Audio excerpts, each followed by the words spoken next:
If your audio level changes, readjust the ground balance. Such readjustment will sometimes be necessary because of the changing concentrations of ground minerals, which is fairly common when you're prospecting in gold country like this. Because of the sensitivity of the Scorpion and its crossfire search coil, it's not necessary nor desirable to operate with the search coil held right on the ground. Still, even with its search coil held several inches above the ground, your Scorpion will continue to penetrate deeply, no matter how highly mineralized the rock or soil.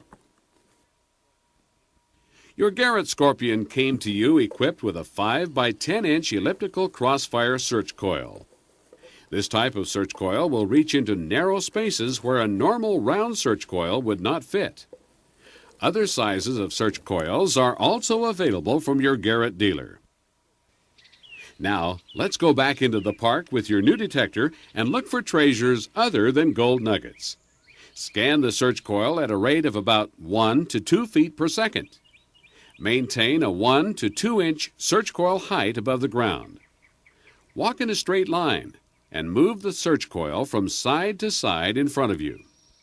When searching in the discriminate modes, detection of a metal target within the range you have selected with your discrimination control will be indicated by an increase in sound.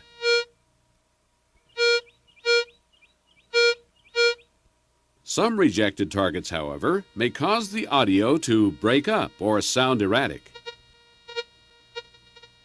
This is generally a response to shallow trash targets and can be remedied by raising the height of your search coil when scanning. Another indication of a reject target is an audio signal as you scan in one direction and no response from the other direction. Pinpoint targets by drawing an imaginary X on the ground with the search coil at the place where maximum sound occurs. Remember, when you're operating in the discriminate mode, that you cannot maintain the detection sound with the search coil held completely still above your target. The search coil must be moving slightly for you to detect the exact location of your target. Since the final step in recovery usually entails digging, we recommend that you use a probe to help locate exactly where to dig when searching for coins or larger targets. Of course, this will not be possible when searching for tiny nuggets. Whenever you dig, always make as small a hole as possible. And you should always fill your holes. This is important. When you hear a target, even before you dig it up, try to visualize what it might be and remember how it sounded. You'll soon learn the sound of treasure. Let's talk for a moment now about the batteries that power your Scorpion. 3 9-volt batteries are required for power. Always use high-quality carbon, alkaline, or NiCad rechargeable batteries. To reach the batteries, first disconnect the search coil cable and remove the control housing from the stem by pressing the snap locks. Then, loosen by hand the thumb screw beneath the control housing. Press on the search coil connector to loosen the chassis and carefully slide it out. You'll find the batteries beneath a protective clamp directly behind the control panel. Loosen the screw holding it and slide this clamp off the batteries to remove them. When you insert the new batteries, make certain they're installed properly and securely, but do not force. Always handle the chassis gently, using care not to place stress on any wires. Keep it clean and free of moisture, sand, or dust. During reassembly, make certain that all parts and wires fit snugly, but never try to force it.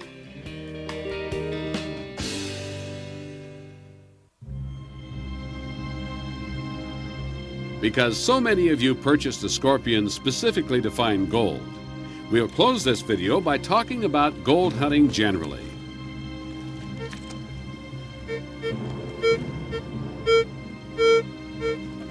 You can find gold and other precious metals in various forms with a Scorpion. That's what it was primarily designed for. You will most likely be searching for nuggets, however, as Mr. Garrett is demonstrating here in the tailings from an old gold mine.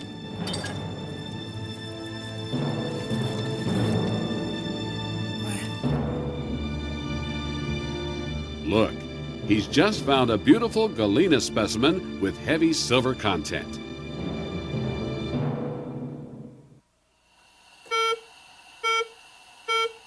But conductive metals can also be found as lode or hard rock deposits in a vein, usually mixed with other minerals. The scorpion can be used to locate placer deposits in streams or in dry sand, with such gold then recovered by panning. You'll want to use Garrett's Gold Pan Kit that offers everything you need for panning. Whenever you're hunting for gold, you must locate and carefully inspect any target your detector locates. Like so many pros, Mr. Garrett is shown here using a Garrett Gold Pan to help him.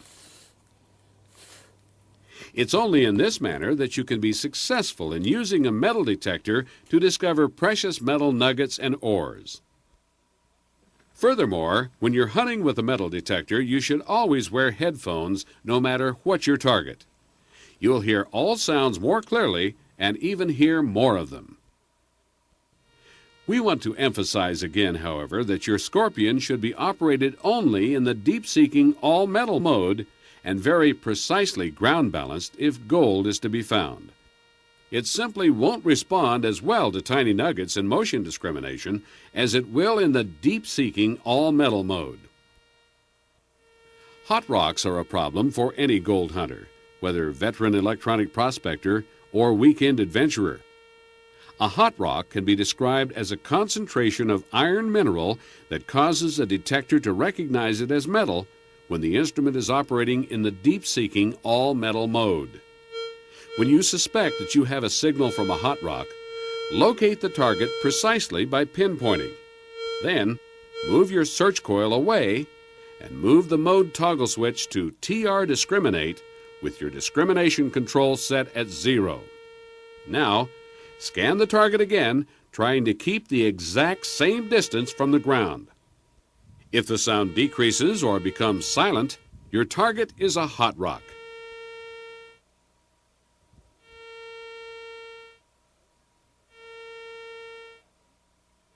When this happens, ignore the target, switch the master control back to all metal, press the retune button, and continue searching. If the signal does not stop or decrease in the TR Discriminate mode, you should investigate this target more closely and identify the metal causing your audio to increase.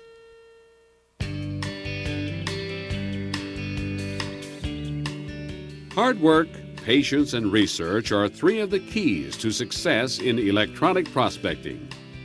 Research is important because it is vital that gold always be sought in areas where it is known to exist. Hard work and patience are your responsibility. The Garrett Scorpion Gold Stinger, with its famed groundhog circuit, has proved itself around the world. The rest is up to you.